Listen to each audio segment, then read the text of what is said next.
أراميدان. كنت دايما بسمع الكلمة دي في الأفلام الأبيض وأسود، خصوصا من وحش الشاشة الفنان فريد شوقي، واستغرب فين أراميدان ده؟ سجون مصر القديمة معروفة، سجن ترى موجود على كورنيش المعادي، القناطر في القناطر، وأبو زعبل في منطقة أبو زعبل محافظة القليوبية. هو سجن واحد اللي ما كنتش عارفة مكانه، وده لسبب بسيط إنه ما عادش ليه وجود. أراميدان أو سجن مصر العمومي ما عادش موجود. السجن ده كان السجن الرسمي للدولة المصرية، ومن ساعة ما تأسس لغاية ما تهد شهد تنفيذ أحكام وسجن الملايين. فمثلا في عصر المماليك كان أي شخص يتمرد على الحاكم يتم إعدامه بشكل علني في نفس المكان.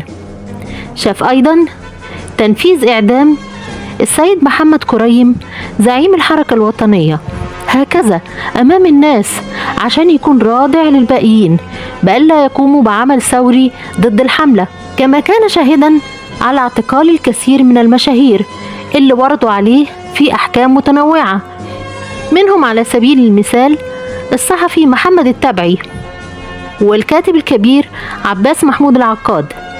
شهد أيضا اعتقال الرئيس أنور السادات في قضية اغتيال أمين عثمان.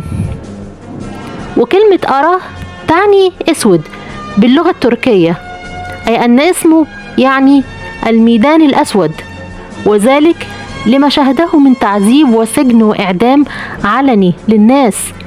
بقى أن تعرفوا مكان سجن مصر العمومي أو أراميدان كما كان يطلق عليه.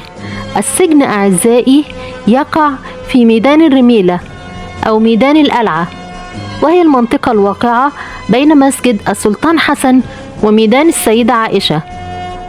وقد تم هدمه عام 1967 ليحل محله حديقة ومركز شباب ومحطة مياه وموقف للسيارات، لينتهي هذا البناء الذي كان رمزا للقهر والتعذيب. رجاء لا تنسوا تفعيل الجرس كي يصلكم كل جديد.